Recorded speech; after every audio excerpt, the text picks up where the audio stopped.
exactement. Et j'essaie de voir qu'est-ce qui s'est passé avec ce mot-là pour que, au 20e siècle, 21e siècle, aujourd'hui en fait, on considère qu'on est dans des régimes démocratiques alors que selon moi et selon d'autres, de toute façon, le peuple n'a pas vraiment le pouvoir dans nos régimes. Ouais, c'est une distinction qui est très importante dans votre livre.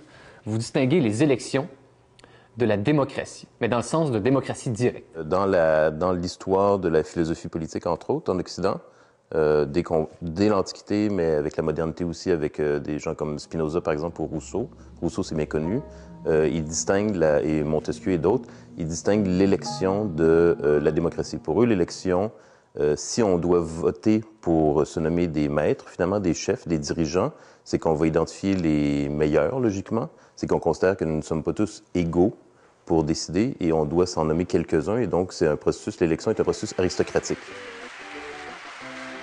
L'élection, c'est un processus par lequel on nomme une petite clique de personnes qui vont nous diriger.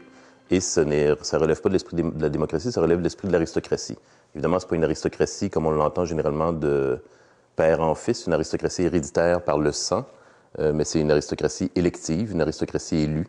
Et donc, c'est ce qu'on a en ce moment à Québec, par exemple, avec 125 députés. 125 députés sur 7 millions d'habitants, on peut s'entendre que c'est une toute petite clique qui dirige le Québec, en termes politiques. Ouais,